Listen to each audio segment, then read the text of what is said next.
ಸದ್ಯಕ್ಕೆ ರಾಷ್ಟ್ರ ಮಟ್ಟದಲ್ಲಿ ಸುದ್ದಿ ಮಾಡಿದಂತಹ ವಿಚಾರ ಏನಪ್ಪಾ ಅಂದ್ರೆ ಧರ್ಮಸ್ಥಳ ಪ್ರಕರಣ. ಹೌದು, ಧರ್ಮಸ್ಥಳದಲ್ಲಿ ನೂರಾರು ಶವಗಳನ್ನು ಹೂತಿರುವುದಾಗಿ ದೂರುದಾರ ಬಂದು ಮಾಡಿದಂತಹ ಆರೋಪ ಇದೀಗ ರಾಷ್ಟ್ರ ಮಟ್ಟದಲ್ಲಿ ಸಂಚಲನವನ್ನ ಸೃಷ್ಟಿ ಮಾಡಿದೆ. ಗುರುತಿಸಿದಂತಹ 13 ಪಾಯಿಂಟ್ಗಳಲ್ಲಿ ಈಗಾಗಲೇ ಎಸ್ಐಟಿ ತಂಡದ ಅಧಿಕಾರಿಗಳಿಂದ ಶೋಧ ಕಾರ್ಯಾಚರಣೆ ನಡೆದಿದೆ. 13ನೇ ಪಾಯಿಂಟ್ನಲ್ಲಿ ಅತಿ ಹೆಚ್ಚು ಶವಗಳನ್ನು ಹೂತಿದ್ದಾಗಿ ದೂರುದಾರ ಹೇಳಿದ್ದ.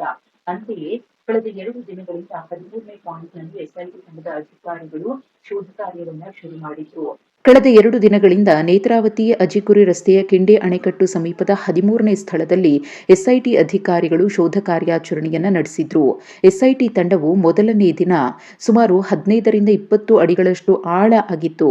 ಆದರೆ ಅಲ್ಲಿ ಯಾವುದೇ ರೀತಿಯ ಕುರುಹು ಪತ್ತೆಯಾಗಲಿಲ್ಲ. ಇನ್ನು ನಿನ್ನೆ ಎಸ್ಐಟಿ ತಂಡ ಸುಮಾರು 32 ಅಡಿ ಆಳ, 25 ಅಡಿ ಉದ್ದ ಮತ್ತು 12 ಅಡಿ ಅಗಲದ ಬೃಹತ್ ಗುಂಡಿಯನ್ನ ತೋಡಿ ಪರಿಶೀಲನೆ ಮಾಡಿದ್ರೂ ಕೂಡ ಯಾವುದೇ ಅಸ್ಥಿಪಂಜರ, ಶವ ಹೂತಿರುವ ಕುರುಹುಗಳು ಪತ್ತೆಯಾಗಲಿಲ್ಲ. ಸಂಜೆ ವೇಳೆಗೆ ಎಸ್ಐಟಿ ತಂಡದ ಅಧಿಕಾರಿಗಳು ಅಗೆದ ಗುಂಡಿಗಳನ್ನು ಮುಚ್ಚಿ ನಿರ್ಗಮಿಸಿದ್ರು. ಇನ್ನು 13ನೇ ಪಾಯಿಂಟ್ನಲ್ಲಿ ಅಣೆಕಟ್ಟು ಹಾಗೂ ರಸ್ತೆ ನಿರ್ಮಾಣದ ವೇಳೆ ಸುಮಾರು 10 ಅಡಿಗಳಷ್ಟು ಮಣ್ಣನ್ನು ತುಂಬಿ ನೆಲವನ್ನ ಎತ್ತರ ಮಾಡಲಾಗಿತ್ತು ಅನ್ನೋ ಮಾಹಿತಿ ಇದೆ. ಹಾಗಾಗಿನೇ ಇಷ್ಟು ದೊಡ್ಡ ಮಟ್ಟದಲ್ಲಿ ಗುಂಡಿಯನ್ನ ತೋಡಿ ಶೋಧವನ್ನ ಮಾಡಲಾಗಿತ್ತು. ಪಾಯಿಂಟ್ ನಂಬರ್ 1ರಿಂದ 12ರವರೆಗೂ ಅದರ ಜೊತೆಗೆ ಮತ್ತೆ 2-3 ಪಾಯಿಂಟ್ಗಳನ್ನ ಹೊಸದಾಗಿ ದೂರುದಾರ ಸೇರಿಸಿದ್ದ. ಆ ಪೈಕಿ 6ನೇ ಪಾಯಿಂಟ್ನಲ್ಲಿ ಕೆಲ ಮೂಳೆಗಳು ಮತ್ತು 11ನೇ ಎ ಪಾಯಿಂಟ್ನ ಬಂಗ್ಲಗುಡ್ಡದ ಮೇಲ್ಮೈ ಭಾಗದಲ್ಲಿ ಅಂದ್ರೆ ಗುಂಡಿಯನ್ನ ಅಗೆಯೋಕ್ಕೂ ಮುನ್ನ ಸಿಕ್ಕಂತಹ ಅಸ್ಥಿಪಂಜರವನ್ನ ಹೊರತುಪಡಿಸಿ ಇದುವರೆಗೂ ಕೂಡ ದೂರುದಾರ ತೋರಿಸಿದ ಯಾವುದೇ ಪಾಯಿಂಟ್ನಲ್ಲೂ ಆತ ಮಾಡಿದಂತಹ ಗಂಭೀರ ಆರೋಪಕ್ಕೆ ಸಂಬಂಧಪಟ್ಟಂತೆ ಮಹತ್ವದ ಸಾಕ್ಷ್ಯವೇನೂ ಕೂಡ ಎಸ್ಐಟಿ ತಂಡಕ್ಕೆ ಲಭ್ಯವಾಗಿಲ್ಲ. ಆದರೆ 13ನೇ ಪಾಯಿಂಟ್ನತ್ತ ಎಲ್ಲರ ಕುತೂಹಲ ಇತ್ತು. ಏನಾದರೂ ಸಿಗಬಹುದು ಅಂತ ಹೇಳಿ ಎಲ್ಲರೂ ಕೂಡ ಕಾತರದಿಂದ ಕಾಯ್ತಾ ಇದ್ರು. ಹಾಗಾಗಿನೇ ಎಸ್ಐಟಿ ಮುಖ್ಯಸ್ಥ ಪ್ರಣಬ್ ಮೊಹಂತಿಯವರು ಕೂಡ ಸ್ಥಳಕ್ಕೆ ಭೇಟಿಯನ್ನ ಕೊಟ್ಟು ಎಸ್ಐಟಿ ಅಧಿಕಾರಿಗಳಿಗೆ ಒಂದಷ್ಟು ಮಾರ್ಗದರ್ಶನವನ್ನ ನೀಡಿದ್ರು. ಇನ್ನು Puttur AC Stella Varghese, SIT ಎಸ್ಪಿಗಳಾದ ಜಿತೇಂದ್ರ ಕುಮಾರ್ ದಯಾಮ, ಸಿಎ ಸೈಮನ್ ಸೇರಿದಂತೆ ಅನೇಕ ಅಧಿಕಾರಿಗಳು 13ನೇ ಸ್ಪಾಟ್ನಲ್ಲಿ ಇದ್ದುಕೊಂಡು ಕಾರ್ಯಾಚರಣೆಯನ್ನ ನಡೆಸಿದ್ರು.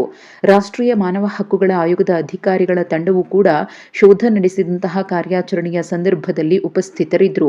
ಇದುವರೆಗೂ ದೂರುದಾರ ಹೇಳಿದಂತಹ ಒಟ್ಟು 16 ಸ್ಥಳಗಳನ್ನ ಶೋಧಕ್ಕೆ ಒಳಪಡಿಸಲಾಗಿದ್ದು 2 ಕಡೆಗಳಲ್ಲಿ ಮಾತ್ರ ಮೃತದೇಹದ ಅವಶೇಷಗಳು ಪತ್ತೆಯಾಗಿವೆ ವಿನಃ ಪ್ರಕರಣಕ್ಕೆ ಮಹತ್ವದ ತಿರುವು ಕೊಡುವಂತಹ ಅಸ್ಥಿಪಂಜರ, ಕಳೆಬರ ಪತ್ತೆಯಾಗಿಲ್ಲ. ಹಾಗಾಗಿ ಇನ್ನು ಮುಂದೆ ಎಸ್ಐಟಿ ಅಧಿಕಾರಿಗಳು ಶೋಧ ಕಾರ್ಯಾಚರಣೆಯನ್ನ ಮುಂದುವರಿಸ್ತಾರ ಅನ್ನೋ ಕುತೂಹಲ ಇದೆ. ಯಾಕಂದ್ರೆ ದೂರುದಾರ 30 ಕಡೆಗಳಲ್ಲಿ 300ಕ್ಕೂ ಹೆಚ್ಚು ಶವಗಳನ್ನು ಹೂತಿದ್ದೀನಿ ಅಂತ ಹೇಳಿ ಮತ್ತೊಂದು ಬಾಂಬ್ ಸ್ಫೋಟಿಸಿದ್ದು, ಆ ಜಾಗಗಳನ್ನ ಶೋಧಿಸೋದಕ್ಕೆ ಎಸ್ಐಟಿ ಅಧಿಕಾರಿಗಳು ಮುಂದಾಗ್ತಾರ. ಹೊಸದಾಗಿ ಈ ದೂರುದಾರ ಜಾಗಗಳನ್ನ ಗುರುತಿಸ್ತಾ ಹೋಗ್ತಾನ ಅನ್ನೋ ಕುತೂಹಲವು ಕೂಡ ಸದ್ಯಕ್ಕೆ ಮನೆ ಮಾಡಿದೆ.